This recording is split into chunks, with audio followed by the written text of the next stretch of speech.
Most people assume that if you want a sliding miter saw that can handle wide boards without taking up half the garage, you have to spend a small fortune. But then you run into something like this 12-inch beast from WEN, and it makes you wonder why anyone would pay double for a name brand. Right out of the box, the first thing that hits you is the footprint. It uses this clever dual-rail system that lets the head slide forward and back without needing a massive amount of clearance behind the unit. You can literally push this thing right up against a wall, which is a massive win if your workspace is more of a tight corner than a professional shop. The 15-amp motor is no slouch either. It spins that 80-tooth blade at 5,000 RPM, and honestly, it just eats through hardwood like it's nothing. Whether you're doing a simple crosscut or pushing it to the limit with a 13-inch wide board, the power feels consistent. It doesn't bog down or whine when you hit a knot, which is usually where these budget-friendly saws start to show their age. The dual bevel feature is another highlight.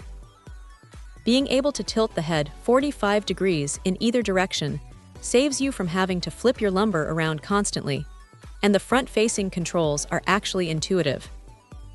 You aren't fumbling around behind the blade to make adjustments, which is a huge relief. Now the LED cutline guide is a nice touch. It casts a shadow right where the blade is going to land, and it's surprisingly accurate. It's much better than those cheap laser lines that drift off-center the moment you bump the saw. That said, it's not all perfect. The dust collection is decent, but like most saws in this category, you're still going to have a bit of a mess to clean up at the end of the day. The included bag fills up fast, so if you're doing a lot of heavy cutting, you'll definitely want to hook this up to a shop vac. Also, while the build quality is solid, there's a bit of plastic here and there that reminds you this isn't a $5,000 industrial machine. It's sturdy enough for serious DIY projects and even some light professional work, but don't expect it to feel like a tank. The miter stops are crisp and lock in with a satisfying click, and having 9 of them covers pretty much every angle you'd ever actually use. If you need something specific, the lock holds tight without any annoying drift. It's a well-thought-out piece of gear that prioritizes function over flash. If you're looking to upgrade your setup without emptying your savings account, this thing is a pretty compelling argument for keeping your money in your pocket.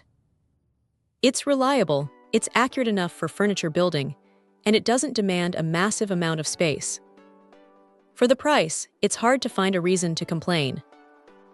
Check out the video description for updated price. And thank you for watching this video.